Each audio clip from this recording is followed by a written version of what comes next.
밖에서 바라보는 날카로운 시선 외부자들 지금 시작합니다. 거짓말이야, 거짓말이야, 거짓말이야, 거짓말이야, 거짓말이야. 차라리 거짓말이었으면 좋겠다.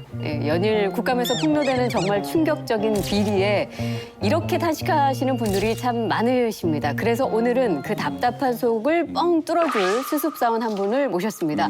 이분을 한마디로 소개를 하자면 팟캐스트를 넘어서 방송과까지 주름 잡은 진보 여신 장윤선 기자님 어서 오십시오. 아, 네. 어서 오십시오. 예, 반갑습니다. 환영합니다.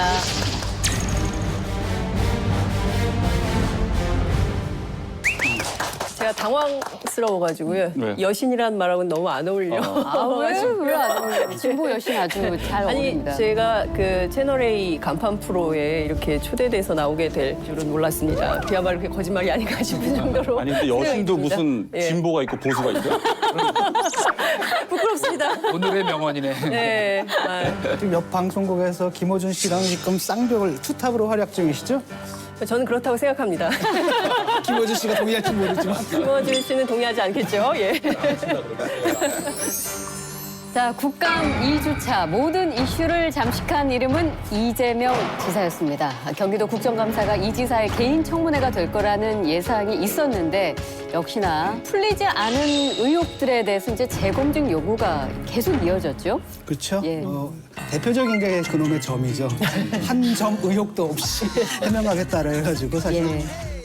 이게 뭐 세계 정치사상 유례가 없는 해프닝이 벌어진 거죠. 근데 정말 그런 거야말로 TMI 아닙니까? 그쵸, 제가 투머치 정말 인포메이션이고. 지난주 내내 그 다른 사람의 점에 대해서 이렇게 관심을 온 국민이 가져본 적은 처음일 겁니다. 그렇죠. 그래서 결국은 이제 뭐 병원까지 가가지고 공개 검증까지 했는데 사실 얼마나 치욕적이고 그럼요. 굴욕적입니까? 그렇죠. 그다음에 뭡니까 이게 뭐 리벤지 포르노도 아니고 도대체 한국 정치 수준이 이렇게 떨어질 수 있는가 이런 한탄을 좀 하게 했습니다. 네. 근데 이분으로서는 뭐 어쩔 수 없죠. 이게 가장 선정적이잖아요. 그래서 그렇죠. 일단 국정감사를 앞두고 분명히 이제 이 부분에 대한 공격이 들어올 텐데 그 전에 털고 가자라고 해서 아마 본인도 뭐 어쩔 수 없었을 겁니다. 예. 근데 본인 입장에서 이 점을 좀 덜어내려고 했지만 이것이 점증되는 과정이 있었기 때문에 내가 괜히 갔었나? 왜 신체 검증을 괜히 받으러 갔었나라는 생각이 좀 드셨을 수도 있을 것 같기는 해요. 그런데 이제 국감에서 이걸 좀 털고 새롭게 좀 경기 도정에 집중하고 싶었던 마음 이런 것들이 있었을 것 같고요. 그러나 이제 반대쪽에서 주장하는 분들은 그 점을 제기한 적이 없다. 우리는 그밖에 다른 의혹들에 집중을 하고 있다. 이렇게 네. 얘기를 하고 있기 때문에 당분간 관련된 의혹 논란 이것은 계속되지 않을까 이런 안타까움이 좀 듭니다. 예, 그 사람들의 문제가 좀 있거든요. 자기들이 주장해서 허위로 드러났으면 사과해야 돼요. 이게 게임의 룰이거든요. 근데 저는 그 지금 의혹이 점증하고 있다고 보셨는데 저는 좀 다르게 봤어요. 상당히 효과 있는 대응이었다라고 저는 봤어요. 그러니까 이제 저도 비슷한 생각입니다. 예, 그러니까 말씀하신 대로 강용석 변호사가 그 셀프 검증을 이 어디 있냐 뭐 이러면서 생쇼다 이렇게 네. 공격을 했잖아요. 근데 상당히 곤혹스러운 반응이었다라고 저는 봐요. 그러니까 뭐 김부선 씨도 뭐 얘기했다지만 결정적인 순간에 까고 싶었던 자기 패 아니에요. 근데 그걸 미리 보여줬는데 그게 이제 아주대병원에서 의료진이 확인을 한 것이기 때문에 그 신빙성을 부정하기는 아마 저는 쉽지 않다고 생각해요. 제가 이제 김부선 씨 저도 이제 개인적으로 좀 알아요. 그래서 얘기도 들어봤어요. 주장하는 내용이 뭔지 네. 들어봤는데 너무 구체적이에요.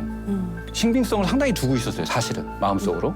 근데 이번에 그 검증, 셀프 녹취록? 검증이라고 하지만 그게 저 스스로도 조금 무게추가 달라졌어요.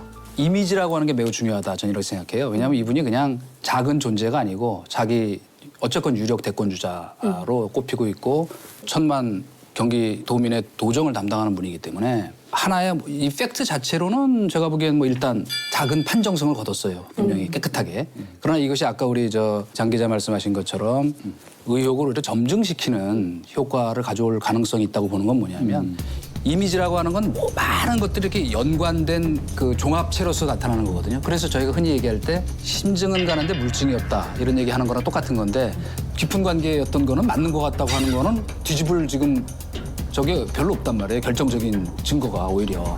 중요한 건 이거라고 봐요. 지도자이기 때문에 이분이 다른 지금 연루된 많은 것들 있잖아요. 뭐 친형 강제 입원, 정신병원 의혹이라든가 형수와의 뭐 그거는 뭐 이미 뭐 노출이 돼서 벌써 뭐 많이 알려졌고 조폭 연루설 이런 것들이 자꾸 더 씌워지는 그 지금까지 대응 방식이 과연 적절했는가.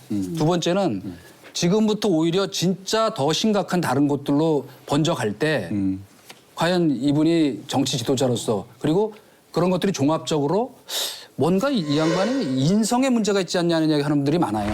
우리가 언어 게임을 할 땐 말이죠. 규칙이라는 게 있거든요. 그러니까 주장을 하게 되면 그 주장을 하는 사람 입증을 해야 돼요. 주장을 하는 사람 입증을 못하고 계속 입증을 하겠다고 했는데 그게 다 번번이 거짓말로 났다고 한다면 그 주장을 하는 사람이 거짓말을 하고 있다라고 우리가 판단하는 게 맞는 겁니다. 공지영 씨하고 김부성가 씨 같은 경우에도 입장 발표해야 돼요. 자기들 그렇게 얘기해놓고 그 사람한테 정말로 그 말도 못할 굴욕감을 줬잖아요. 그렇다고 국민들 앞에 해명을 해야 되는 겁니다. 이번 사태에 대해서. 왜 입 씻고 있는지 모르겠거든요. 그다음에 다음 게임을 하라는 거예요. 다른 증거를 들고 나오든지. 저희가 볼 때는 사실 증거도 없거든요. 지금의 이런 이슈들이 대부분 이제 선거법 위반 사건으로 지금 진행이 되고 있는데 그러면 그게 이제 6.13 지방선거 이후에 벌써 지금 4개월 지났단 말이에요. 그렇죠. 이게 대부분 공소시효가 그 6개월이니까요. 기선으로부터 6개월이니까 예. 뭐 12월 13일이라고 하는데 맞습니다. 그럼 왜 4개월 지날 동안 경찰 수사가 왜 이렇게 더딘가 뭔가 일단락이 될 만도 한데 왜 이렇게 안 되나 그리고 왜 꾸준히 이 이슈가 제기되고 있는가 이런 질문 할 수 있을 것 같아요. 실제로 경기도민들도 그렇고요. 그리고 국회에서 취재를 해보면 여당 의원들조차도 검찰과 경찰이 왜 이렇게 미온적이야. 적극적으로 수사를 해서 명쾌하게 좀 정리를 해주면 좋을 텐데 그것을 차일피일 미루는 바람에 SNS에서는 더 크게 논란만 증폭이 되고 그리고 또 민주당의 경우에는 지지층 내부에서 이게 분열 코드가 되고 있기 때문에 상당한 부담을 느끼고 있는 거고 그야말로 이제 넉 달째 지금 혼란 속에 있는 거기 때문에 검경의 빠른 수사를 촉구하는 목소리가 굉장히 높이 있는 게 사실입니다. 그리고 사실 경기도민들 같은 경우는 그런 얘기를 많이 하더라고요. 이재명 지사 사생활이잖아요. 그리고 그 전에 남경필 지사도 아들의 뭐 마약 그다음에 후임병이죠. 후임병에 대한 뭐 성추행 그리고 이제 폭행 의혹 사건들도 있었고 그렇기 때문에 우리는 왜 이렇게 사생활이 어려운 분들이 우리 동네에 오시는 거야. 좀 쉬운 분들이 오셨으면 좋겠다. 그런 생각 하실 수 심플한 분들 없어요. 막 이제 이런 얘기를 이제 경기도민들이 하고 있고 너무나 필요하다. 그러니까 그분에게 신체의 특정 부위에 점이 있든 말든 이게 중요한 것이 아니라 실제로는 민생을 좀 잘 살피고 이런 분이 오셨으면 좋겠다라고 얘기를 하고 있는데 근데 검경이 왜 빠른 수사를 못하냐면요. 증거가 부족하기 때문이에요. 증거 불충분. 그렇죠. 지금 이거 지난 정권에서 그 적대적인 정권 두 번의 정권에서 다 털었는데 아무것도 안 나온 거거든요. 그게 이재명 근데 요번에 뭐 정치적인 이유로 선거 치르느라고 지금 고소가 되니까 경찰 입장에서 짜증 나는 거죠. 증거가 있어야지 뭐가 나오는 거죠. 그게 그런 문제고 그러면 경찰이 수사를 또 접어야 되잖아요. 그러면은 왜 접지 못하느냐? 당연히 정치권에서 계속 공격을 받거든요. 이분이. 아니 어쩔 수 경찰에 없는 거죠, 물어보셨어요? 뭐. 예? 증거가 없어서 진행 못 시킨다고 물어보셨어요? 아니 뭐 아니 왜냐면 그건 아니고요. 그건 수사를 아니고. 해가지고 새로운 증거가 나온 게 있나요? 없잖아요 지금. 그 이제 이 선거 사건은 네. 그 하는 맞는 부가 있잖아요. 검찰 같으면 공안부가 하고 경찰은 이제 진흥팀에서 하는데 선거 이후에는 그 담당 수사팀이 진흥팀 뭐 공안부 여기가 난리가 나요. 네. 엄청나게 많은 사건이 있단 말이에요. 이 사건 하나만 하는 게 아니에요. 그래서 그런 문제가 있는 것이고 두 번째는 이제 도지사 사건이기 때문에 경찰, 검찰 입장에서도 신중에 신중을 기할 수밖에 없는 거예요. 그래서 그런 두 가지 이유 때문에 이제 시간이 좀 걸리는 것이고 그다음에 이제 이재명 지사에 대한 그 혐의 사실이 16개인가 된대요. 16개인가. 근데 그중에서 이제 뇌물죄나 이런 것들은 시효가 길기 때문에 뒤로 제껴놓고 공선법에 관련된 거 시효가 급박한 것 위주로. 우선해서 처리를 하고 있는 거예요, 나름대로. 네. 근데 어쨌든 간에 만약에 그 허위 사실을 유포한 사람들이 있잖아요. 네. 예컨대 그 바른미래당 김영환 의원이라든지 자기 입으로 그랬잖아요. 감옥 가겠다고. 가실 준비해야 되고요. 또 사생활 관련해가지고 정말 말도 안 되는 모욕적인 이런 의혹을 제기했던 그분들도 감옥 가실 준비하셔야 돼요. 근데 잠깐 김 교수님이 지금 잠깐만 허위가 드러났을 경우에는 잠시만요. 예를 들어 요번에 보세요. 판단을 좀 유도하시는데 왜 이렇게 성급하게 아니, 우리 진 교수님은 성급한 게 아니라 이재명 지사 얘기만 나오면 이렇게 막 버럭버럭 하시고 성급하게 막 앞질러 가시고 이재명 지사 그래서 제 댓글을 보니까 굉장히 여러 가지 썰이 있어요. 뭐 이재명 뭐 성남에서 뭐 맡은 거 아니냐, 뭐 경기도에서 뭐 맡은 거 아니냐. 그래서 가짜 뉴스. 그런 의혹이 있어요. 이게 한번 털고 가보세요. 왜 이렇게 쉽게 말하면은 지금 내가 볼 때 객관적으로 객관적으로 볼 때 이분에 대한 공격이라는 게 지나쳐요 지금. 다 나왔던 공격의 재탕이거든요. 그다음에 선고가 끝났으면 이제는 웬만하면 그전엔 그랬잖아요. 서로 고발 고소 취하해주고 그랬잖아요. 그런데 지금 완전히 찍혔거든요. 그래가지고 지금 왕따를 시키는데 여러분들 집에서는 어떻게 배웠는지 모르겠지만 저는 우리 집에서 뭐라고 그랬냐 어렸을 때부터 어떤 애가 그냥 괴롭힘을 당할 때 신난다 같이 때리는 거 옳지 않다고 배웠거든요. 그것 때문에 그냥 상황이 좀 지나치다 지금 그렇게 보시는 근데 건데 실제로 예. 이재명 지사 입장에서 보면 너무나 괴로운 거죠. 그러니까 오죽하면 본인이 스스로 가서 병원에 가서 신체 검증을 받겠다고 얘기를 하겠습니까? 그러니까 이재명 지사의 경우에는 실제로 오히려 이런 논란들 때문인지는 모르겠지만 매우 적극적으로 진보적인 정책들을 펴고 있거든요. 이를테면은 삼성 관련해서 잘 얘기가 안 되는데 이번에 이산화탄소 유출 사건에 대해서 제일 먼저 발빠르게 대응을 했고요. 그리고 얼마 전에 있었던 풍등 사고와 관련해서도 대한송유관공사에 대해서 적극적으로 어떻게 된 건지 확인해 보겠다고 했고요. 그리고 복지 관련돼서도 굉장히 다양한 정책들을 많이 하고 있습니다. 그럼에도 불구하고 그놈의 이런 논란 때문에 이게 다 묻혀지는 특징이 있어요. 그래서 이재명 지사 스스로도 한편의 굴욕감과 이런 게 존재할 거라고 생각합니다. 특히 이번 고소고발건의 대부분이 말씀하신 대로 바른미래당 측에서 제기한 의혹들이 상당합니다. 친형 이재선 씨에 대한 강제 입원 관련한 허위사실 공표죄, 그리고 또 하나는 성남FC 관련 뇌물죄 의혹 같은 것들이 있는데 이게 어쨌든 꾸준히 지금 이어져 오고 있고 대부분 아마 알고 계실 겁니다. 사실 바른미래당은 저는 큰 문제가 아니라고 봐요. 이렇게 큰 변수도 아니고 오히려 저쪽 야당이 그렇게 공격을 해줄 때 이중에서 뭡니까? 엄호를 해줘야 되는데 엄호가 아니라 오히려 주요한 공격이 요 민주당 내에서 나오고 있거든요. 그렇죠. 그게 어떻게 된 거냐면 처음에 2017년 대선 후보 경선 과정이 후유증인데 그때 이제 문고로소리하고 극성스러운 왜 친문 팬덤들이 지금 있잖아요. 이 사람들이 이제 팬덤이라는 게 원래는 이제 파나틱의 약자예요. 그래서 어느 팬덤이든 간에 약간 광적인 게 있는데 이 사람들이 이제 거대하게 만들어서 우리가 옛날에 노무현 대통령처럼 그게 그냥 가시게 할 수는 없다. 네. 우리가 지켜드려야 된다. 이런 생각을 갖고 있는 거고 여기에 또 이제 편승하는 게 뭐냐면 그쪽에 뭐가 있냐면은 팟캐스트들이 있어요. 그래서 이른바 이제 스노킹이라고 하죠. 이런 사람들이 와가지고 계속 조장을 합니다. 그다음에 이제 친문 정치인들이 이제 편승하는 겁니다. 왜냐하면 이게 꽤 세력이 커 보이거든요. 몇십만이 돼버리고 자기들이 이제 당내에 헤게모니를 쥐고 있을 때 이들을 좀 동원하는 측면이 있어요. 경기도 국감에서 조원진 의원이 박근혜 전 대통령과의 비유 발언을 한 게 있습니다. 그러니까 믿었던 사람들에게서 등돌림을 받는 상황이 박근혜 때를 생각나게 한다. 이런 취지의 말이었는데 이 관련해서 이수석 님도 이것이 적자와 서자의 차이다. 네. 이런 말씀을 하셨더라고요. 예, 적자와 서자인지 적자와 양자인지는 모르겠으나 저는 서자란 표현이 더 맞다고 보는데 신문 핵심들 입장에서 볼 때는 사실 출발점부터 우리 이재명 지사라는 사람은 듣보잡이에요. 사실 성남시장이라는 게 뭐 전국적 지명도가 있는 위치가 아니잖아요. 경선을 하면요 반드시 앙금이 남아요. 아무리 점잖게 해도 아니 저 자식이 나한테 이런 공격을 한단 말이야? 근데 본인이 하는 게 아니고 캠프에서 하기 때문에 우선 그 후유증 수습에 노력했었어야 되죠. 그렇기 때문에 문호설이 쪽과 감정이 없다는 뭔가 하여튼 적극적 화해 제스처를 통해서 했었어야 되고 정치공학적으로는. 두 번째는 바로 대국민적으로 이미지를 뭔가 새로 할 수 있는 방법을 내놨어야 돼요.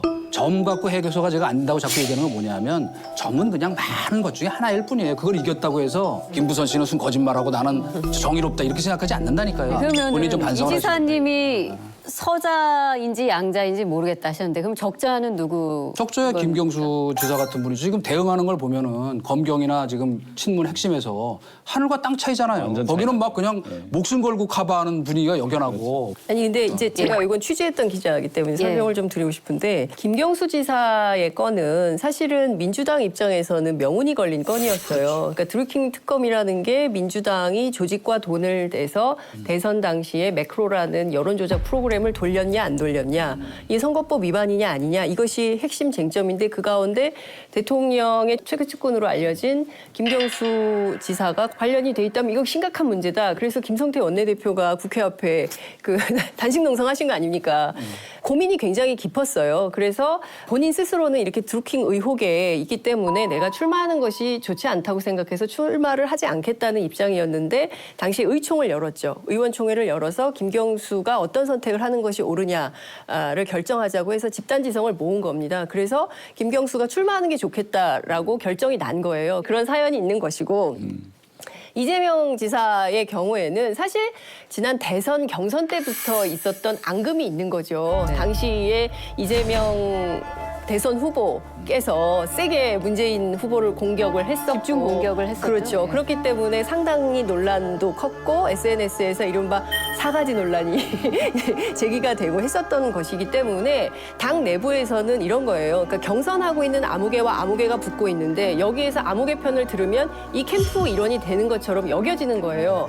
누구의 손을 들어주기가 굉장히 어려운 겁니다. 그러니까 김경수의 건은 당 외하고 싸우는 거기 때문에 쉽게 분투가 가능한 거지만 이재명 건은 같이 싸우기가 굉장히 애매한 겁니다. 그래서 아마도 당 내부가 적극적으로 엄호하거나 이러지 못하는 상황인데 제가 얼마 전에 이해찬 대표 인터뷰를 한 적이 있었는데 이해찬 대표가 무슨 얘기를 하냐면 박원순 시장과 이재명 지사의 경우에는 민주당이 굉장히 소중한 대선 후보 자산이다라는 얘기를 해요. 그것 때문에 앞서 말씀하신 대로 또 욕을 먹습니다. 네, 친문이냐 아니냐 문재인 대통령 적극 지지자들로부터 지금 뭐 바깥으로는 마치 이재명 지사를 터부시하는 것처럼 보일 수는 있지만 당 내부에서는 전국 선거를 뛰어본 사람들이 많지가 않아요. 박원순 시장만 하더라도 서울시 선거만 해봤지 전국 선거를 해본 적이 없거든요. 그러니까 민주당 입장에서는 이재명이라는 정치인의 힘이 매우 크다. 그렇기 때문에 대선까지는 과정이 길기 때문에 지금은 지켜보고 어떻게 하나 이렇게 관찰할 때이지 지금 뭐 그를 적극적으로 한 해 만에 하는 얘기를 할 때는 아니다라는 얘기를 하고 있습니다. 네. 저는 이재명 지사가 이제 좀 태도가 바뀌었잖아요, 최근에. 자기가 싸가지가 없었다. 이런 얘기를 이제 하는 걸 보면 두 가지 생각이 들어요. 한편으로는 얼마나 스트레스가 심했으면 저 꼿꼿한 사람이 저렇게 고개를 숙이게 됐을까?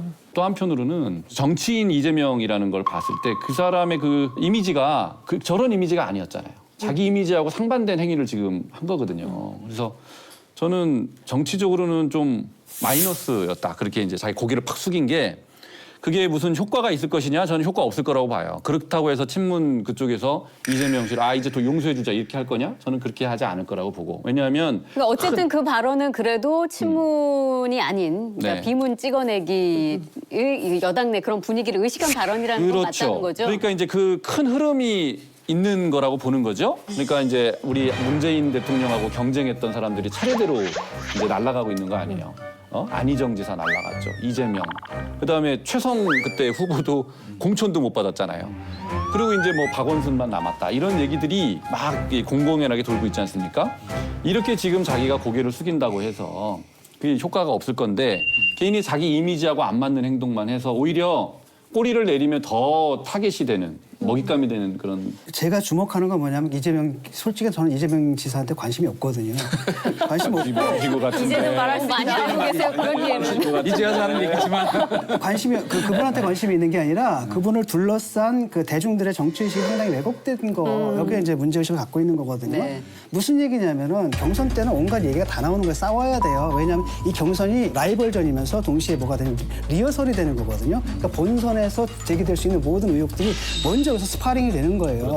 그걸 통해 가지고 한번 툭 떨어주는 겁니다. 걸르는 거지. 걸러주는 거거든요. 그런 역할을 하거든요. 그러니까 거기서 투닥투닥 돼야 되는데 일단 그걸 못하게 하는 거잖아요. 네가 감히 우리 지존을 건드렸어? 그 끝을 보리라. 이렇게 나오는 게 과연 올바른 정치의식이냐라는 거고요. 지금은 정권의 지지율이 높지만 이게 언제까지 유지가 되겠습니까? 대개 정권 말기로 가면 떨어질 수밖에 없거든요. 라고 했을 때 잘 생각해 보세요. 어떻게 박근혜가 대통령이 됐는가. 당시에 정권교체 욕망이 있었는데 사람들이 뭐냐면 정권교체를 박근혜로 가는 걸 정권교체로 생각을 해버린 거예요.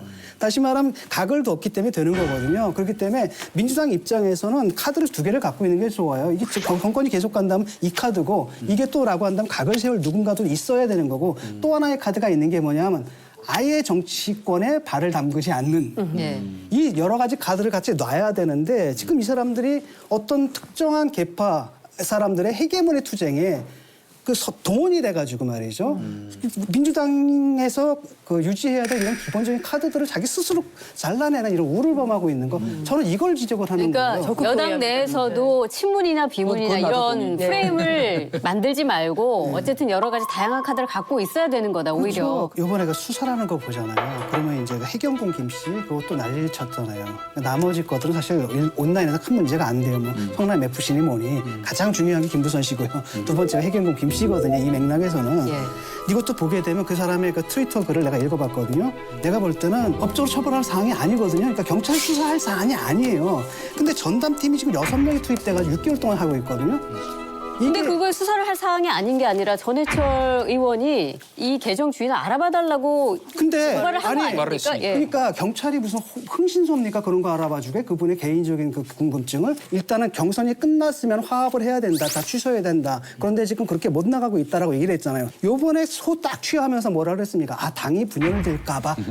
그러니까 아니, 4개월 당이- 지난 그렇죠. 이제 와서 왜? 당이 다 이미 분열됐는데 이제 와서 뺐다라는 거죠. 그럼 전해철 의원은 왜 이 시점에 왜 4개월 지난 이 시점에 취하를 했다고 보세요? 제가 취재한 바로는 그 전해철 좋네. 의원하고 이재명 지사가 사실 경기도지사 예비 경선을 했었잖아요. 네. 민주당 내부에서 당내 경선 할 때 굉장히 치열하게 앞서 말씀해 주신 대로 앙금이 남죠. 온 더 레코드에서는 잘 얘기를 안 하지만 오프 더 레코드에서는 전해철 의원한테 아니 그거 이제 선거도 끝나고 경선도 다 끝났는데 그거 취하하고 정리를 해야지 계속 이렇게 하는 게 되겠어? 라는 의견들이 상당히 많이 전달된 걸로 알고 있고 제가 알기로는 청와대에서도 이거 이렇게 계속 끄는 게 옳은가라는 의견이 있었던 걸로 알고 있습니다. 그러니까 이를테면 정부 여당 사이드 안에서는 지지층 결속이 굉장히 중요한데 그 지지층 안에서 여러 가지 분파가 나뉘어서 이렇게 볼 때는 상식적이고 합리적인 싸움 같지도 않은데 이걸 꼭 진위를 가려야 되는 핵심 뭐 이런 이슈도 아닌 것 같은데 이걸 가지고 이렇게 해야 되나라는 어려움이 있었던 것이죠. 그래서 관련해서 좀 요구를 좀 많이 받았던 게 사실이고 그리고 또 이재명 지사가 페이스북에 올린 대로 네. 이거 좀 취하를 해줬으면 좋겠다는 충원을 했다는 것이고요. 그런데 여전히 그 궁차사 모임이 있지 않습니까? 해경궁닷컴. 그래서 이 누군지 좀 찾아주세요 하는 시민들의 요구가 있고 이 3,245명의 고발 대리인으로 이정열 전 판사가 변호사로서 역할을 하고 있는 상황인 건데 계속 이제 이런 논란이 있고 당 내부에서는 뭐 이러저러한 얘기도 있기 때문에 전해철 의원은 스스로도 조금 고민이 됐을 겁니다. 그리고 이제 본인도 뭐 계속 여기에만 머무를 수 없고 또 새로운 정치를 해야 되는데 이것 때문에 발목이 또 잡힌다고 생각을 할 수 있기 때문에 좀 늦은 감이 있지만 그래도 이제라도 하는 것이 좋겠다라고 해서 결정을 내린 걸로 그 알고 매우 이제 설득력이 있어요. 근데 지금 문 대통령의 지지율이 상당히 높고 당 지지율도 뭐 저 50% 올라갔다 내려갔다 하지만 그런 정도 상황이기 때문에 빚어지는 정치의 숙명이라고 생각하는 거예요. 뭐냐? 저런 애들 잘라내도 문제 없어. 이런 자신감이 있기 때문에 이 사람들이 뭐 나쁘게 얘기하면 더 결속하고 말하자면 자기네 안에서 이질적 집단을 용납을 안 하는 거예요. 조금이라도. 그러니까 저는 이건 뭐 당연한 현상이라고 보고 만약에 지금 대통령 지지율이 한 20, 30% 헤매고 있었으면 이런 일 없습니다. 다 취소하고 왜 넉 달씩 있다가 이제 와서 취하래요. 이제 와서 국감 앞에 두고 제가 보기에는 이거 독심술의 영역이지만 야, 그거 괜히 잘못하면 내가 다 뒤집어 쓰겠구나. 그러니까 이제 이 대목에서라도 빨리 해줘야겠다고 생각한 거지. 하려면 그 다음에 바로 했지. 이 부분은 그건 정치하나서 무리니까. 그것도 굉장히 고급 정치라는 거잖아요. 그러면 사실은 전해철 의원 찾아가서 그런 정치력을 발휘해야지. 맨 SNS 갖고 그냥 바람잡이만 하다가 아까 제가 그래서 SNS로 일어서서 SNS로 망한다고 얘기한 게 그거예요, 바로. 근데 지금 취하해도 이게 수사가 중단될 수 있는 상황은 아닌 것 같고요. 그거는 그러니까 정책 제스처에 불과한 거고 본인이 고소할 때도 그랬잖아요. 내가 해경궁 김 씨가 이 지사님의 부인이 아니다라고 믿는다라고 하면서 고소를 했잖아요. 근데 왜 그랬는지 모르겠어요. 그렇게 믿으면서 왜 고소는 또 왜 해? 그다음에 문제는 뭐냐면 나는 다 나왔다고 보거든요. 왜냐? 상식적으로 생각을 해보세요. 이재명 지사의 부인이 문재인 대통령 공격하려는 그랬다고 한다면 그 아이디에다 자기 이름 집어넣고 뭐 전화번호 집어넣고 뭐 생일 집어넣고 이런 식으로 했겠냐라는 거 상식적으로. 그 여권의 차기 유력 대권주자 탄압설에 대해서 딱 잘라 아니다 이렇게 선을 그었습니다. 그러니까 탈당 의사 역시 전혀 없다. 이렇게 밝혔고요. 근데 이재명 지사 본인 입장에서도 친정 민주당의 품을 조금 이제는 지켜야 한다. 이런 의지가 좀 보인 것이 아닌가. 이제 김진표 의원이 지난 그 8.25 전대 과정에서 그런 주장을 했지만 그것도 민주당에서는 이렇게 얘기를 해요. 그냥 김진표 의원이 얘기를 한 것이지 그분이 친문 핵심도 아니다. 뭐 이런 얘기를 또 당내에서 하거든요. 그렇기 때문에 어떤 특정의 집단이 특정인을 대상으로 놓고 공세하기 위한 목표를 설정해 놓고 찍어내게 하려고 한 것은 아니다라는 얘기를 굉장히 많이 조금 다른 것 같고요. 그 부분은 제가 조금 예. 지적을 해야 될 게 친문 핵심은 아니지만 친문 핵심과 손을 잡은 거예요. 김진표 씨 같은 경우에는 자기를 또 도와줄 세력이 좀 필요했던 거고 그래서 연합이 된 거란 말이죠. 그래서 김진표 씨가 나오자마자 제일 먼저 건 게 이재명 씨예요. 그래서 이거는 분명하게 친문 세력의 사주를 받은 쉽게 말하면 청탁 공격이었죠. 그건 그렇게 얘기해야 돼요. 그러니까 이재명 지사가 최근에 고백을 한 내용도 저는 되게 놀랐는데 이번에 국정감사에서 그런 얘기를 했어요. 최근 당내 문재인 정권 실세로부터 자진 탈당 압력을 받은 적이 있느냐 이렇게 물어보니까 그 문재인 정권의 실세로부터 자진 탈당 압력을 받으신 적이 혹시 있으신가요? 뭐 그런 말씀하시는 분이 있었지요. 있다 그랬죠. 있다 그랬어요. 최근이었고 김진표 후보 그 얘기는 아닌 것 같아요. 당연히 친문 실세로부터 탈당 압력을 받았다. 예. 그러니까 이거는 실제로 이재명 지사에 대한 그런 압력이 있었다. 그래서 저는 제가 대신 김영환 후보가 이렇게 공격하고 그런 거에 대해서 좀 사과하고 거기서 그렇게 서름당하지 마시고 우리 당으로 좀 오셔서 새로운 정치 좀 하시면 어떨까요? 아니 제가 중요한 당인의 자세. 아니 근데 그 친문 실세가 누구냐 취재를 했어요. 근데 친문 실세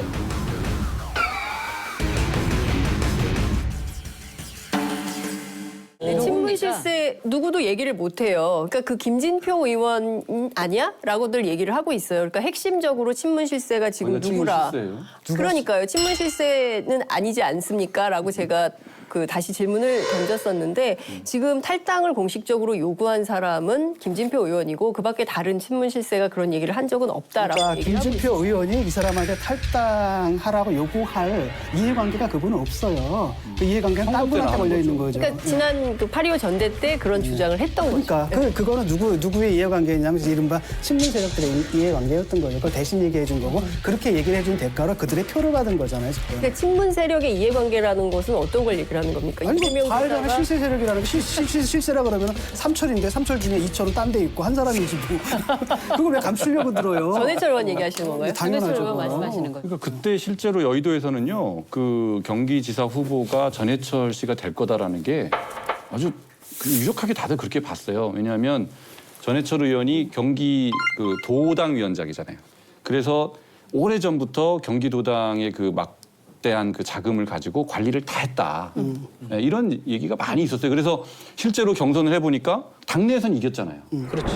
그랬죠. 네, 그게 말도 안 되는 얘기가 아니었다니까요. 아니 그러니까 제가 취재할 때는 실제로 이러저러한 얘기가 있지만 그럼에도 불구하고 이재명 후보가 될 걸이라고들 얘기를 했어요. 결과는 이재명 후보가 된 거 아니겠어요? 근데 그게 결과적으로가 문제가 아니라 과정이 문제였다. 과정에서 뭘 주목을 해야 되냐는 말이죠.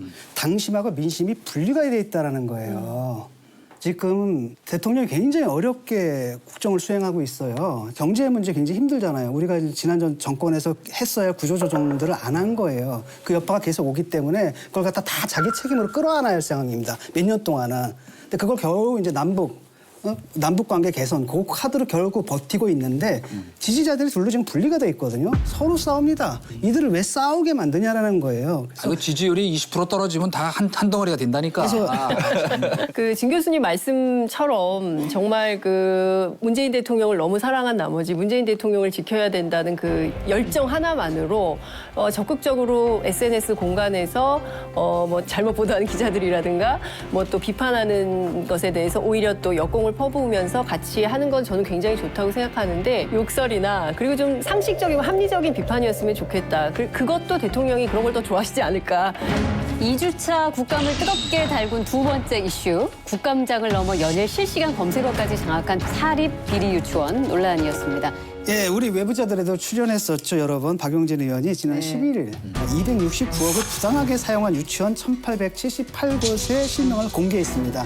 초강수를 둔 거죠. 근데 이제 사립 유치원이 이제 원생 한 명당 29만 원의 그 누리과정 지원금을 받고 있는데요. 액수가 유치원 전체 예산의 40에서 45% 정도를 차지한다고 합니다. 그러니까 거의 뭐 절반을 받는 거죠. 근데 이제 그 중에서 18만 원씩을 빼돌린 셈입니다. 그러니까 거의 뭐 29만 원 중에서 18만 원을 빼돌렸다면 3분의 2 정도로 빼돌렸다는 얘기인 거죠. 그 돈으로 명품백을 사거나 또 뭐 김치 냉장고를 사거나 또 심지어 성인용품을 또 왜 사 그 돈으로? 지금 저 감사를 받은 게 전체 유치원 중에서 33%만 감사를 받았거든요. 네. 그 중에서 또 40%만 공개한 거라고 해요. 그러니까 나머지를 다 감사해서 공개를 할 경우에 이거보다 우리가 지금 들은 것보다 훨씬 더 많은 일들이 벌어졌겠죠. 그렇죠. 예. 지금 교육부가 25일 날 그 명단을 발표하겠다라고 했지만 사실은 그 전에 한나라당 시절에 말이죠. 조전혁 예. 한나라당 의원이 전교조 명단을 자기 홈페이지에다가 게재를 해가지고 내리지 않았다는 이유로 3천만 원씩 해서 1억 5천을 불어준 사례가 있었어요. 그 명단 공개가 이렇게 엄청난 결과를 빚을 수가 있다. 그때 그 조전혁 의원 전 의원 사건 때 법원이 이렇게 판단했어요. 일반의 개인 정보보다 교원의 노조 가입 정보는 더 높은 수준으로 보호될 가치가 있다. 국민의 알 권리보다 이게 더 중요하다. 그래서 교원의 그런 사생활의 비밀을 지켜야 된다. 따라서 명단을 공개한 것은 위법이다. 이렇게 판단을 했어요. 그런데 이제 이번에는 어떨까요? 유치원 실명을 공개한다. 그러면 그 유치원한테는 분명한 타격이 올 겁니다. 그죠? 근데 그 학부모나 국민의 입장에서는 어떤 유치원이 무슨 문제가 있는지 알 권리가 있다. 이 두 개가 또 이번에 부딪히는 문제인데요. 네. 근데 제 생각에는 조전혁 전 의원의 그 정교조 명단 공개하고 이거하고는 좀 다를 것이다라고 예상을 합니다. 그래서 이건 공적인 정보고요. 뭐 법을 위반했느냐 여부는 공개적인 정보잖아요. 그래서 국민의 알 권리가 더 중요하다 이렇게 볼 가능성이 높다라고 저는 봅니다. 예. 엄마들 사이에서 그런 얘기가 있었어요. 저도 이제 임신을 했었을 때부터 그때부터 어린이집과 유치원에 대기자 명단을 올려야 된다. 맞아요. 정말 그게 저는 그래서 굉장히 유난스러운 일부 엄마들의 이야기인 줄 알았는데 그게 아니에요. 현실로 와서 아이가 그 기관에 갈 나이가 됐더니 대기 번호가 뭐 600번, 100, 1000번이래요. 맞아요. 사실은 엄마들이 공공보육시설에 보내고 싶어 해요. 왜냐하면 비용도 그렇고 공공 안에 있기 때문에 다른 데에 비해서는 부조리가 적지 않을까라는 기대를 하거든요. 그러니까 지금 뭐 박용진 의원이 이번에 공개해서 그렇지 사실 엄마들 사이에서는 뭐 좀 이상한 거 아니야? 뭐 좀 이상한데 왜냐하면 어디 현장 학습 가는데 꼭 현금을 어머니 그 봉투 보냈는데요. 그 봉투 안에 현금 넣어서 보내주세요. 뭐 이렇게 얘기를 하거든요. 현금을 강조해요. 예, 현금을 보내라고 하고 있고요. 그다음에 뭐 예컨대 이제 도시락통 같은 걸 사야 되거든요. 근데 이제 바깥에 시중에 마트 같은 데서 가면 한 5천 원이면 사는 건데 왜 우리 유치원은 2만 원이 넘지? 뭐 이런 생각을 하게 되는 거예요. 뭐 질이 그렇게 좋은 것은 아닌데. 그래도 문제 제기를 못 하죠. 그렇죠. 왜냐하면 애가 거기 다니니까 뭐 잘못 얘기 어머니 뭐가 불만 있어요? 뭐 이러면 제가 아 그게 아니고요. 뭐 이제 이렇게 되는 거거든요. 당장 혹시라도 우리 애가 받을 불이익이 있으니까 엄마들이 사실은 그런 겁니다. 근데 전제는 모든 사립 유치원이 그런 건 아닌 거죠. 물론 예. 그렇죠. 그런데 그 우리가 공공보육시설 있고 사립유치원 있지만 우리 아이들이 다니는 게 75%가 사립유치원이에요. 그러니까 상당히 많은 아이들이 사립유치원을 다니고 있다고 봐야 되는 것이고 여기에서 적발된 수준이 이 정도라고 하면 지금 법률적으로 다투고 있는 경우에는 공개 못한 데가 있어요. 그래서 지금 1차로 공개된 건데 2차로 공개가 되면 더 가관일 거다. 이런 그러니까 얘기를 박용진 의원이 하고 있습니다. 그 법률적인 문제 때문에 공개 못한 데는 그렇습니다. 사실 더 큰 문제를 갖고 있다는 거잖아요. 예, 더 큰 문제가 있는데 이것이 공개되면 더 국민들께서 기야말 노르실 거다 이런 얘기를 하는 겁니다. 아이들을 정말 유치원에 보내야 되는 부모들의 심경은 뭐 이거 어떻게 정말 어떻게 해야 되는 건가 이런 생각들이 듭니다. 그래서 이번 사태를 어떻게 보고 계신지 직접 한번 이야기를 좀 들어볼까 하는데요. 한번 통화를 한번 해보겠습니다. 양반 센 사람인데. 자, 오늘 이야기를 들어볼 내부자는 전직 국회의원으로도 아주 낯익은 분이죠. 정치하는 엄마들이라는 단체를 통해서 사회 문제에 목소리를 내고 계신 장하나 대표님이십니다. 안녕하세요. 네, 안녕하세요.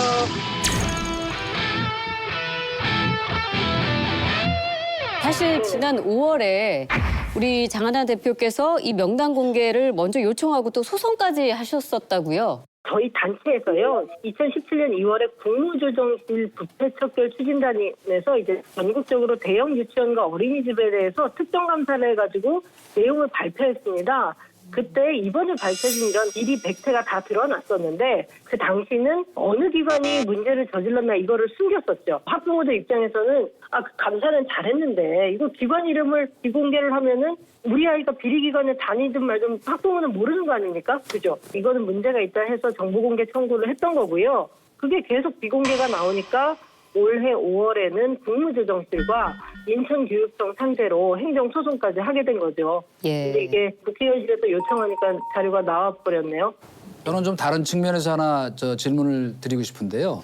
지금 유치원 운영하는 것이 영리 측면에서 볼 때 비즈니스 모델이 되는 건가요? 우리 대표님이 파악하시기로는? 정말 수익률이 높은 비즈니스입니다. 안타깝게도 이 유아교육이 법적으로는 비영리를 하도록 되어 있고요. 그러니까 진짜 합법적으로는 급여만 가져갈 수 있는 겁니다. 법에 따라서. 원칙은 그렇죠. 예. 그렇죠. 예. 근데 이번에 그 발표된 내용을 보시면 아시겠지만 본인뿐 아니라 가족들이 다 교직원으로 이렇게 취업돼서 적지 않은 급여를 가져가고 있는 점하고 근무는 제대로 안 하는 점이라던가 가족들이 교구상이나 식사 대상을 오픈을 하는 겁니다. 그래서 납품을 하는데 시중에서 뭐 1, 2천 원 하는 걸 3배, 4배 이렇게 구입을 해서 또 가족들이 부당이득을 취한다던가 그렇게 이제 편을 쓰면 부유 창출은 좀 무한하다 이렇게 볼 수 있겠지요.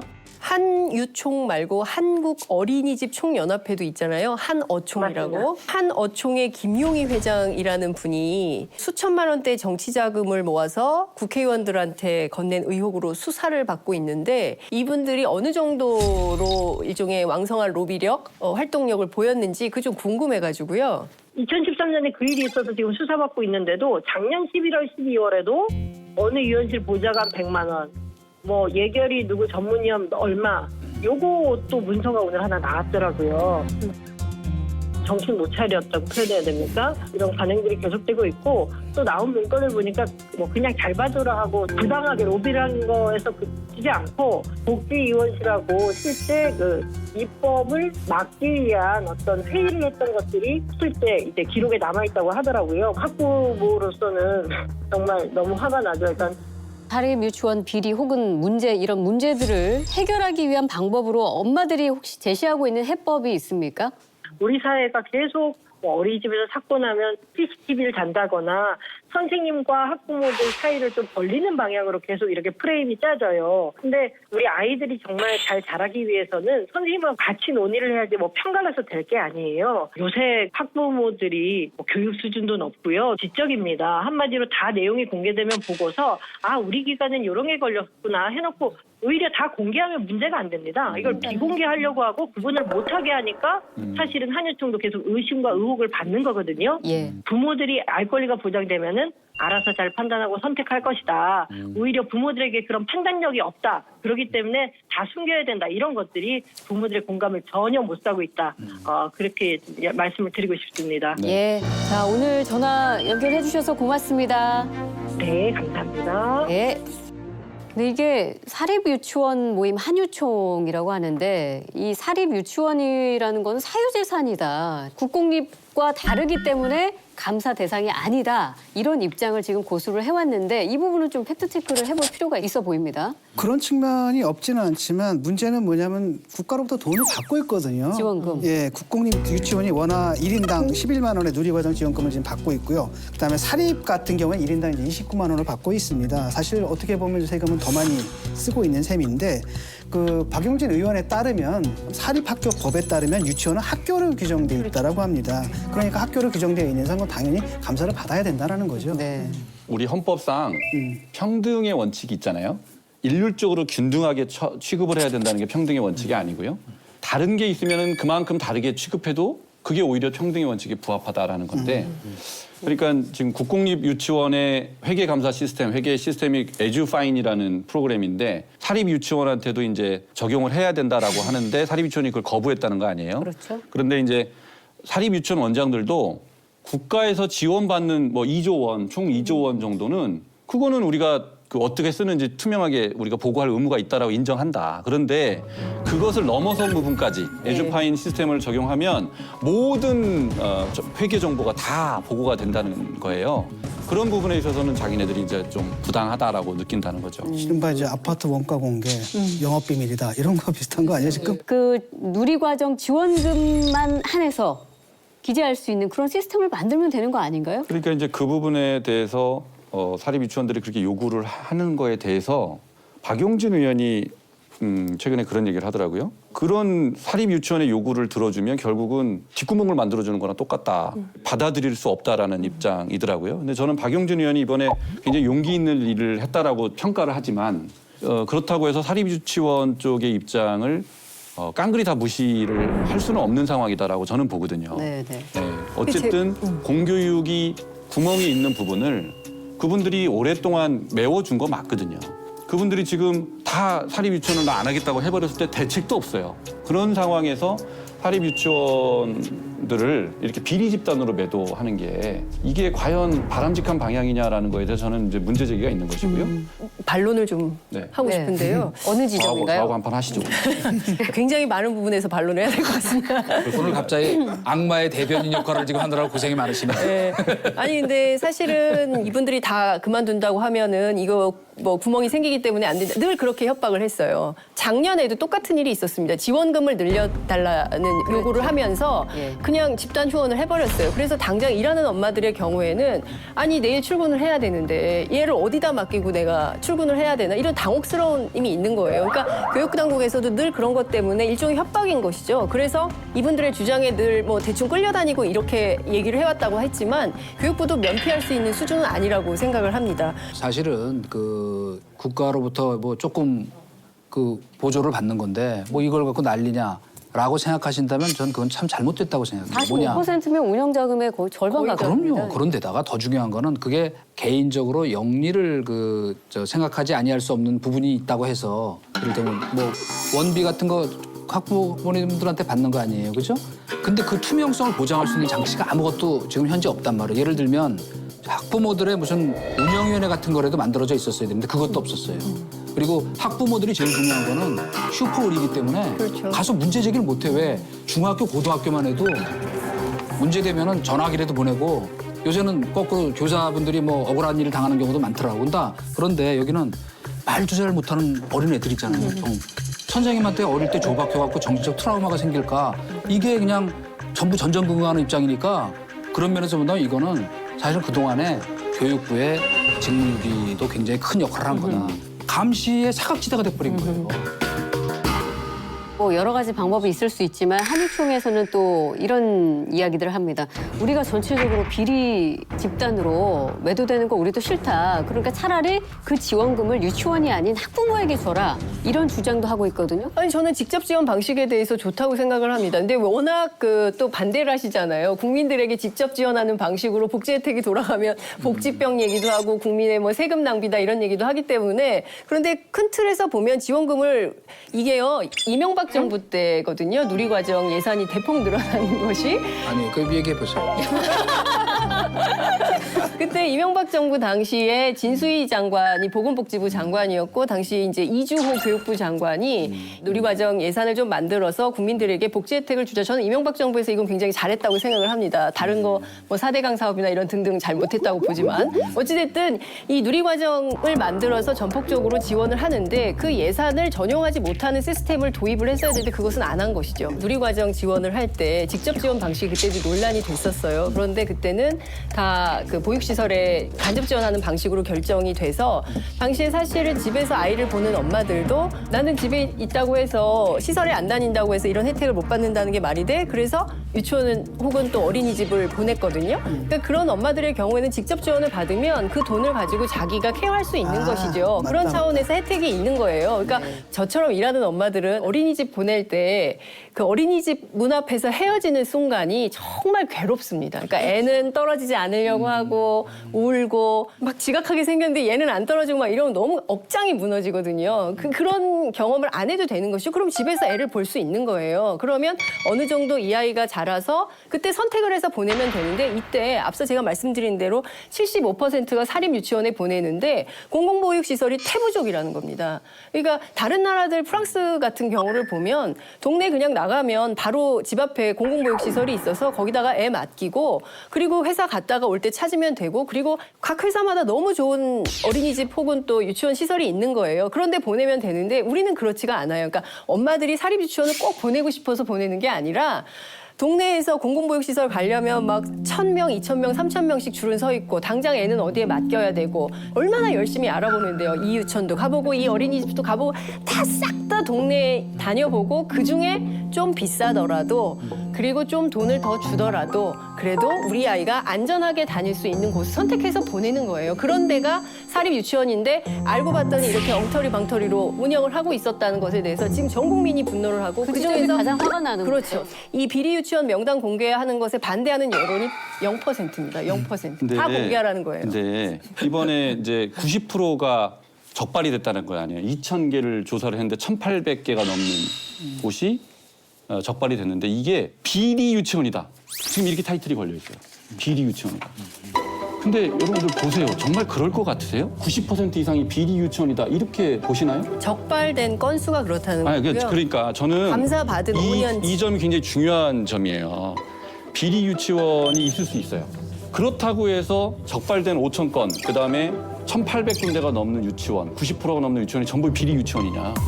저는 그렇게 봐서는 안 된다고 생각해요. 누구도 그렇게 아니에요. 않습니다. 지금 비리 유치원이라고 타이틀을 걸고 명단을 전체 공개하겠다는 거예요. 제 얘기는 감사에서 적발된 유치원인데 지금 뭐 내용을 보면 너무 기절할 노릇의 내용들 그거는 아닙니까? 일부잖아요. 특히 급식 비리와 관련해서 내용을 보면 뭐 닭 3마리로 200명을 먹이시고 고등어 반마리로 15명을 거의 오병이어의 기적 수준이에요. 그러니까 아니 그런 데는 것들에 분명히 대해서 처벌해야 돼요. 마리아, 그런 처벌해야 마리아 되는데 요셉이 유치원을 했던 거야. 잠깐만 들어보세요. 나 그걸 원래 안 믿었는데 요즘 그걸 딱 보고 500명가 진짜 지금 많아. 그렇게 말할 게 아니라 자, 다시 돌아와서 최근에 심재철 의원이 청와대 재정에 대해서 공격을 했잖아요. 뭐 사우나 가서 쓰고 호텔 가서 쓰고 뭐 이렇게 얘기했잖아요.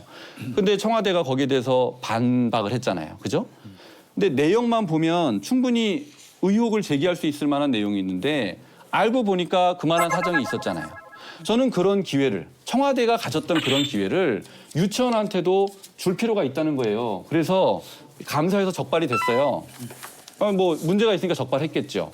거기에 대해서 심층적으로 조사를 더 해서 진짜 비리를 저지른 것과 아니면 착오나 실수, 무지 이런 곳을 좀 분리를 해서 그다음에 진짜 비리인 곳을 리스트업을 해서 공개를 해도 늦지 않는다는 거예요. 그 리스트에 비리 유치원이 아니라 감사 적발 대상 유치원이라든지 이렇게 해서 한 다음에 그다음에 이제 그런 유치원들은 개별적으로 학부모들한테 연락이 올 거 아닙니까? 그럼 해명을 할 수가 있는 거잖아요. 예를 들어서 실제 그런 과정이 우리가 지금 진행되고 있는 그런 거예요. 우리가 이러이러한 지적을 받았는데 이건 이렇게 해명하게 되면 그걸 통해서 학부모와 유치원 사이에 신뢰가 회복이 되는 거지.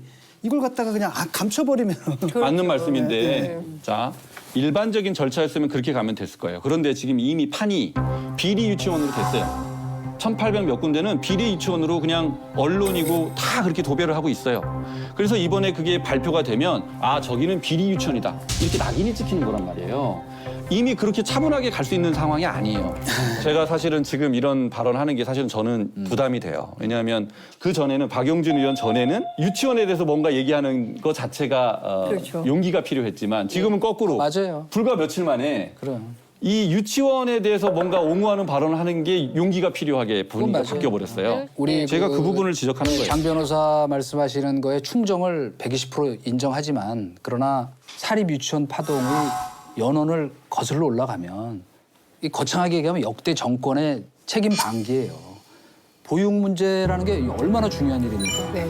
그거를 이순자. 전두환 대통령이 외국 순방 갔다가 이순자 여사가 외국 가보니까 이 보육 시스템이 동남아도 이렇게 잘 돼 있는데 이게 뭐냐 조건 없이 무조건 사립 유치원 허가해줘라 그래갖고 다시 시작된 거란 말이에요. 그 이후에 나라가 책임지고 관리하는 시스템으로 전환하는 노력을 기울이고 그것이 결국 미래 우리 자원들을 키우는 거잖아요. 그 새싹들을.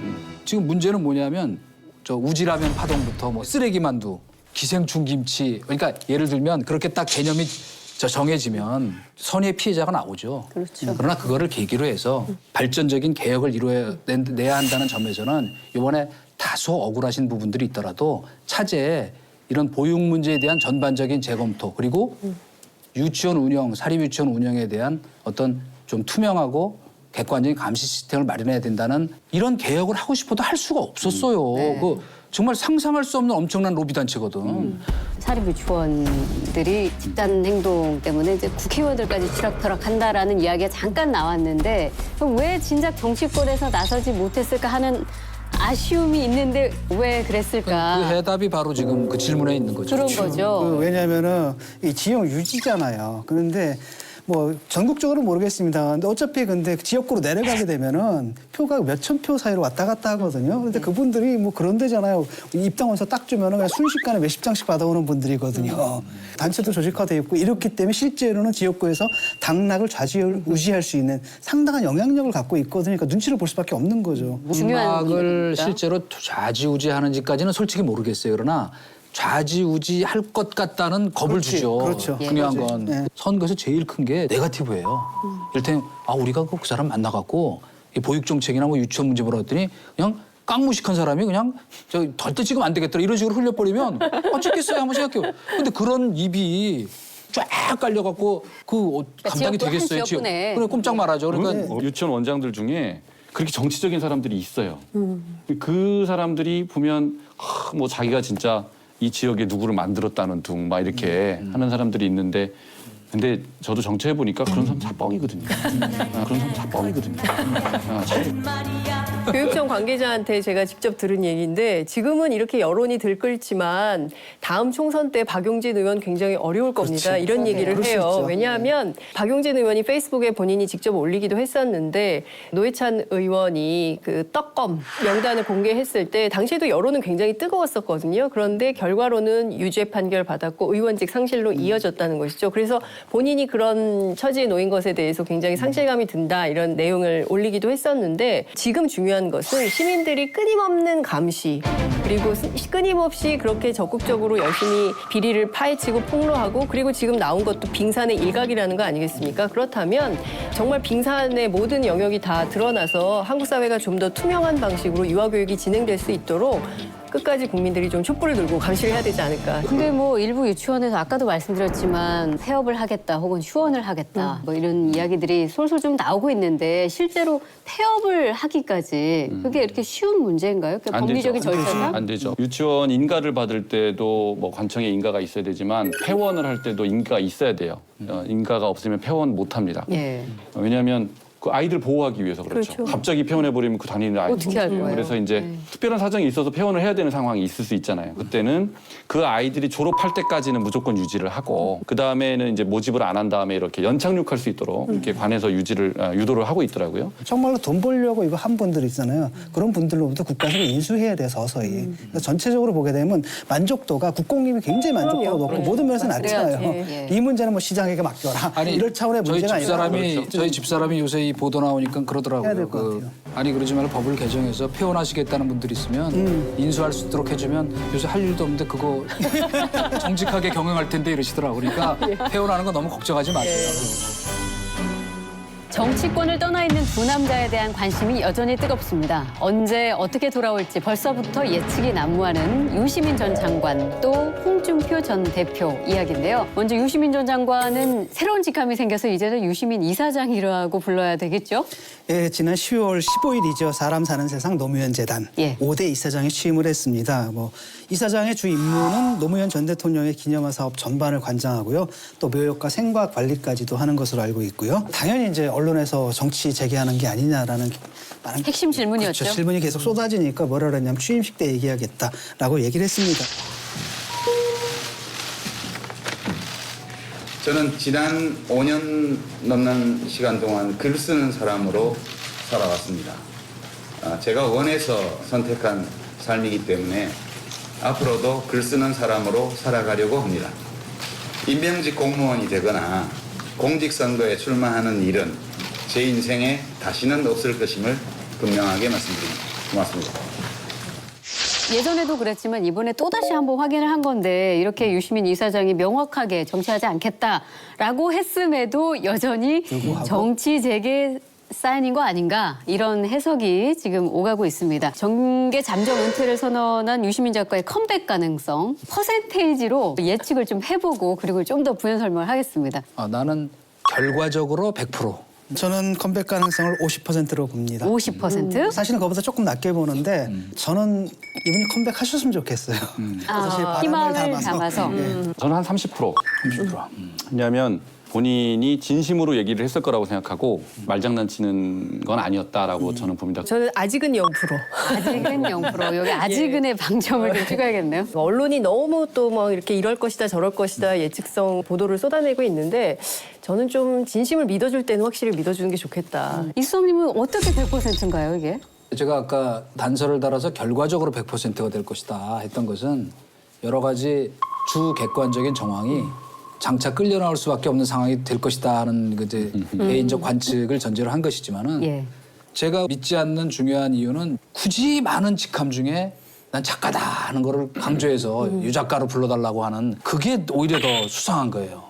굳이 그럴 이유가 뭘까 하는 게 첫 번째 내 의문이었고 너무 강한 부정이었다. 그렇죠. 그런데다가 뭔가 자기의 정치적인 색깔의 탈색 이거를 기획하듯이 쫙 이어져 온 행보들을 여러 가지 방송 출연하는 모습이나 하는 것이 너무 눈에 많이 보였고 그런 가운데 백바지 이미지만 잘 벗어나면 반드시 달려올 것인데 그런 상황에 탈색을 하려면 지금 이런 행보를 하는 게 맞죠. 저는 이분이 참 아까워요. 그러니까 그 전에도 옳은 말을 왜 이렇게 싸가지 없느냐 이런 그 프레임에 걸려가지고 자기 역량을 좀 발휘할 수 있는데 그 기회를 좀 박탈당했다라는 느낌을 받거든요. 거기에 대한 개인적인 트라우마 또는 억울함 또는 섭섭함 이런 것들이 좀 강하게 깔려 있는 것 같아서 내가 정치 안 한다라고 했을 때는 약간은 거긴 삐침 이런 것도 좀 있어요. 근데 보면은 이분이 뭐 숫자 같은 거라든지 보통 이제 국민연금 뭐 이런 얘기 하잖아요. 그냥 모든 게 공학적으로 다다다 이게 있거든요. 그래서 그 대본도 안 보시고 자료 안 보시고 그래서 얘기하더라고요. 굉장히 유능한 분이고 특히 뭐 총리 같은 거 했으면 엄청나게 잘하실 분이라는 생각을 저는 늘 갖고 있었거든요. 그래서 복지부 장관 중에서도 역대 평가 거의 1위예요. 네, 굉장히 능력이 있으세요. 사실 희망을 갖게 된 게 뭐였냐면 처음에 정의당 당적을 정리했다라는 말을 딱 듣고 나는 오네?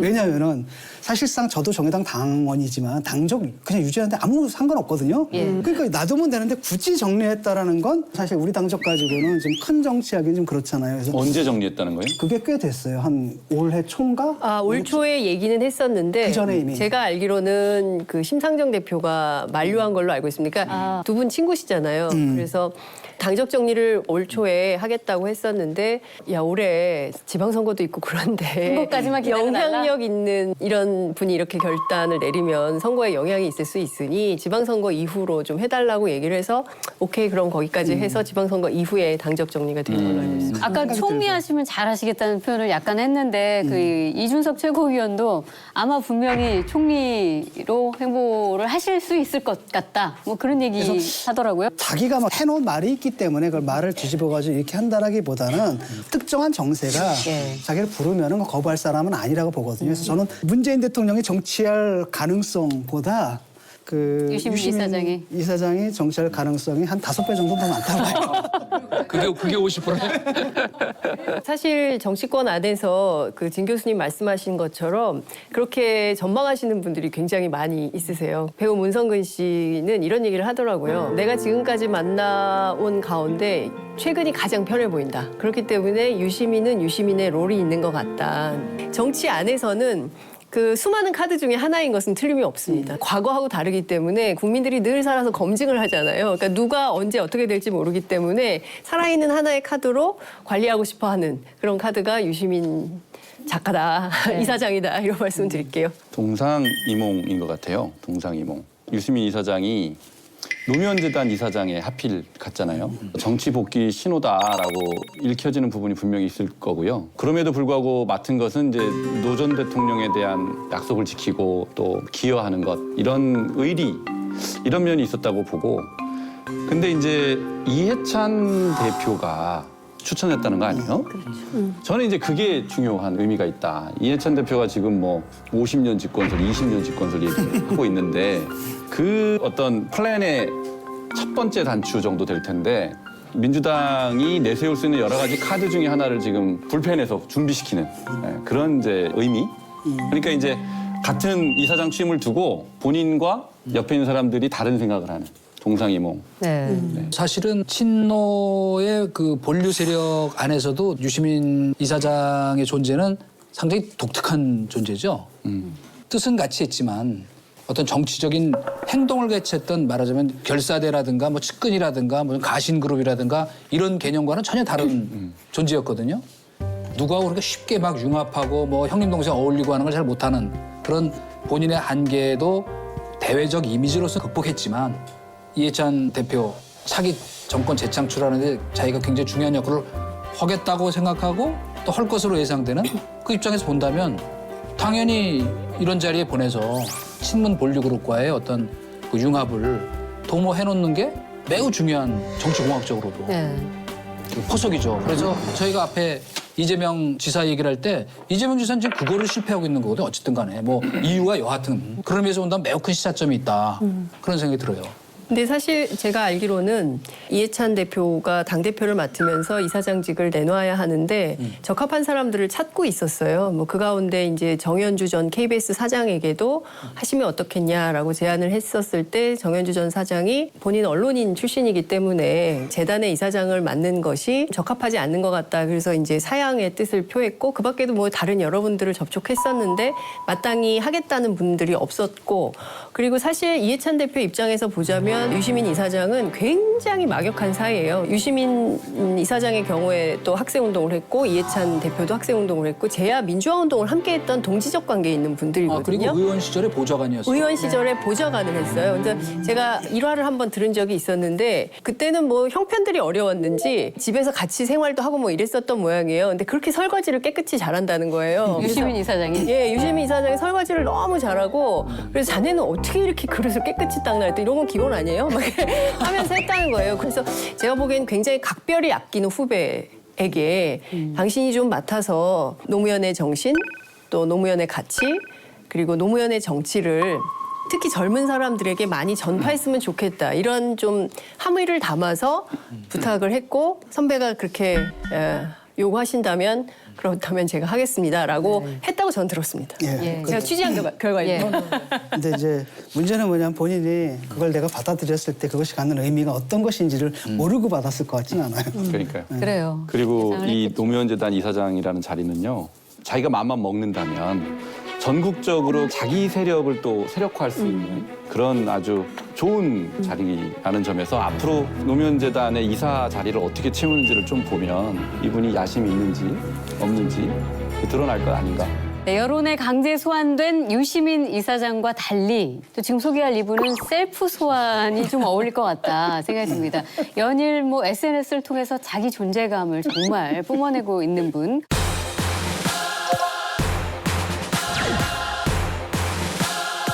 홍준표 전 대표 이야기인데 이거 과연 정말 컴백 초읽기에 들어간 걸까요? 이런 움직임이? 더 이상 침묵하지 않겠다. 이야기 얼핏 들으면 현 정부 향해서 한 발언 같이 들리잖아요. 근데 그게 아니라 한국당 내부를 향한 저격인 것 같아요. 그렇게 봐야 될 것 같아요. 김병준 비대위원장을 잘 봤을 거고요. 지금까지 어떻게 하나 보자. 지금 뭐 이렇다 할 성과가 없잖아요. 존재감도 없고. 일개 조광특위 위원보다도 비대위원장이 비중이 적잖아요. 근데 이런 걸 보고 이제 내가 나선다. 네. 내가 나가야 되겠다. 뭐 이렇게 선언했다. 이렇게 봅니다. 김병준 그 비대위장이 쉽게 말하면 좀 실기했어요. 뭘 하려면 진작에 했어야 되는지 서너 달이 됐거든요. 그동안에 이제 하다 못 해가지고 결국 누굴 불러온 거냐. 전원책 씨의 그 개인 인기에 지금 의존해가지고 잠깐 컨벤션 효과를 본 거거든요. 그러니까 사실 되는 일도 없고 이분 또 나와가지고 보니까 방향도 안 보이거든요. 갑자기 뭐 박근혜 정권에서 경제 민주화에서 망쳤다는 등 사실 그것 때문에 뭐 당이 살아났던 건데 막 상황 판단 자체가 상식적으로 막 이상하단 말이죠. 그래서 저분들의 그 개혁 방향이 어딘가 네. 헷갈리거든요. 이런 상황 속에서 홍준표 대표가 딱 보니까 역시나 없으니까 당이 개판이구나. 그런데 실제로 자유한국당 원외 지역위원장들이 있어요. 그러니까 다음 총선에 출마하려고 준비하는 분들이 다수인데 취재를 해보면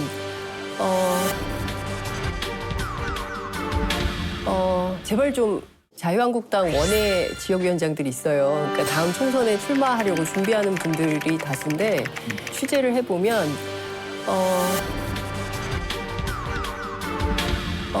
제발 좀 가만히 계셨으면 좋겠다.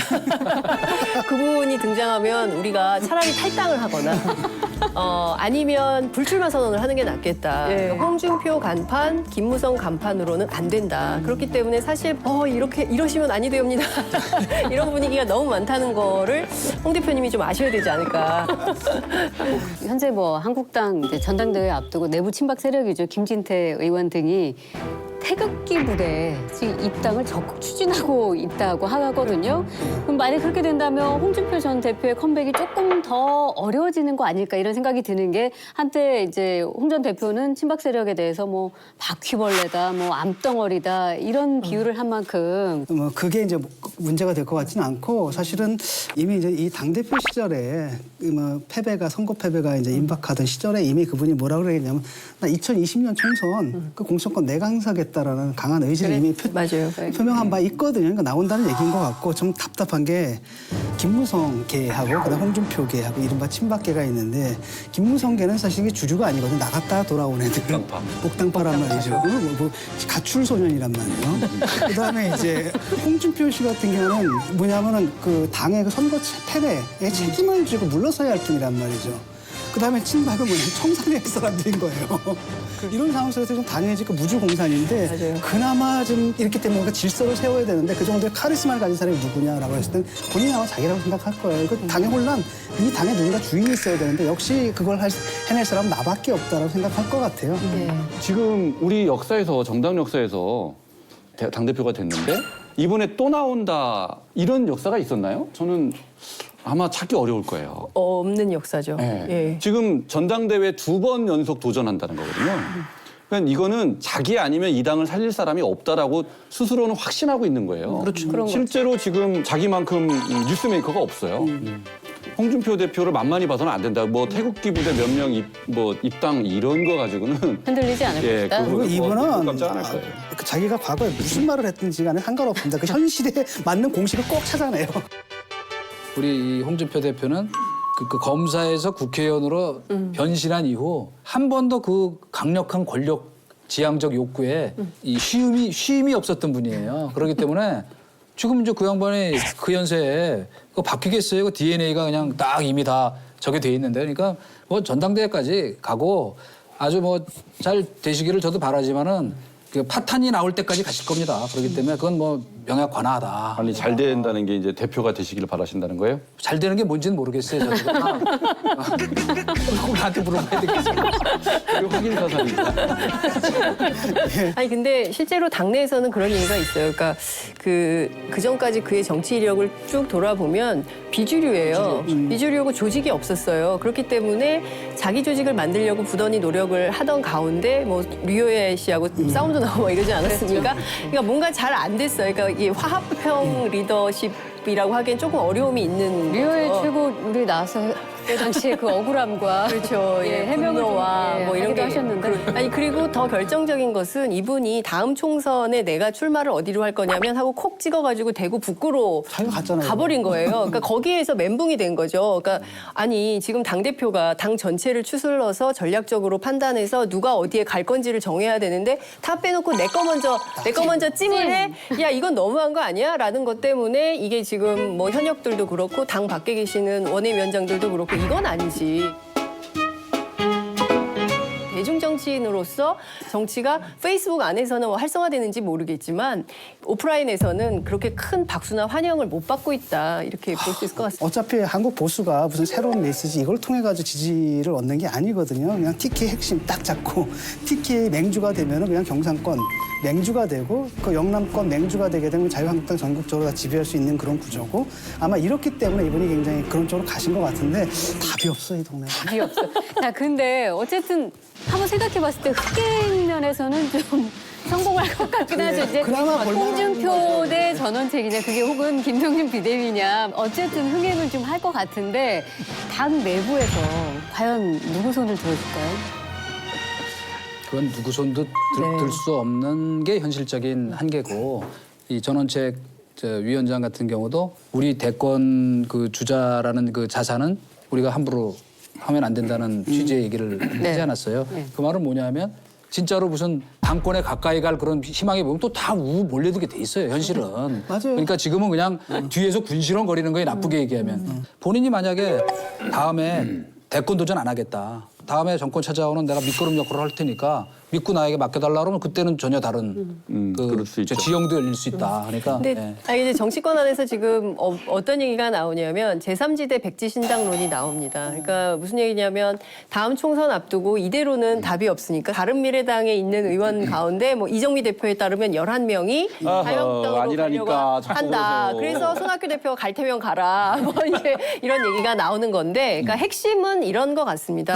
지금 보수 정당이 뭐 이것도 해보고 저것도 해보고 했지만 지지율이 20%에서 올라가질 않아요. 이러면 뭐 당대당 통합은 불가능한 수준이기 때문에 손학규 대표도 아니라고 하시고 또 자유한국당에서도 뭐 이렇게 저렇게 하지만 모색이 안 되기 때문에 차라리 총선 앞두고 제3지대 백지신당에 이렇게 룰을 깃발을 꽂고 여기로 헤쳐모여하는 방식으로 모여서 새로운 보수 정당을 만들자. 사실 바른미래당 같은 경우도 답이 없거든요. 민주평화당도 답이 없어요. 그러니까 선거에서 여기 있잖아요. 그러니까 대한민국 선거에서 저렇게 뻔뻔해야 돼. 하다못해. 원래 그랬잖아요. 아니라고 하셨나요? 오늘 아주 잘하고 있어. 저는 진짜로 재밌는 게 전원책 그 정광특 의원이 언제 물러날지는 잘 모르겠지만 이 두 분이 벌리는 기대가 됩니다. 이 앙상블 예. 정말 기대가 돼요. 그래서 아까 흥행에는 성공할 거라는 이야기. 근데 저는 그게 파괴적인 흥행이 될 것 같아요. 파괴적 흥행. 서로 막 상처 내다가 아마 전원책 그 위원이 먼저 박차고 나오지 않을까 저는 그렇게 예상을 하는데 성질 급한 분이 먼저 나올 거예요. 개가 짖어도 기차는 간다. 자, 자신을 향한 막말 프레임에 대해서 홍준표 전 대표가 페이스북에 올린 그 말인데 뭐 셀프 공천도 있었지만 셀프 컴백도 아주 확실하게 하신 것 같습니다. 외부자들이 홍준표 전 대표를 향해서 이제 한마디씩 하고 마무리할 텐데 이수홍님은 특별히 우리 명언 제조기이시기 때문에 명언으로 부탁드리겠습니다. 꼭 당대표 되시기 바랍니다. 그래서 이번에도 여론조사 보니까 바른미래당을 중심으로 해서 정계 개편이 일어나야 된다라는 여론이 자유한국당 중심보다 훨씬 많더라고요. 네. 저는 홍준표 대표가 대표 되시면 그 여론대로 될 거다 이렇게 생각합니다. 김 교수님. 제가 개인적으로 아는 그건 굉장히 장점도 참 많으신 분인데 혁신적으로 거듭나는 방향으로 그다음에 그것도 표현도 좀 전작게 다듬어 가는 그런 방향으로 좀 그 변실을 좀 하셨으면 이런 바람이 있습니다. 예. 이분이 아직도 언어에 있어서 품격을 갖추지 못하고 계시기 때문에 저는 좀 시집, 소설 뭐 이런 걸 좀 많이 추천해 주시는 예, 문학적 접근을 하면서 좀 위험한 질주를 막아보고 싶습니다. 한 바퀴 도는 동안 고민하셨죠? 예. 그러고 나왔습니까, 갑자기 명언? 명언 나왔습니까? 역시 명앵커 계속 보고 있었어요. 본인의 어떤 그 작은 야심이 너무 앞서 보이면 그것이 욕심으로 보이거든요. 그러니까 이 말을 하고 싶어요. 버려라. 그러면 얻을 것이다. 무료라 얻을 것이다. 과연 어떤 모습으로 돌아올지 외부자들 함께 지켜보겠습니다.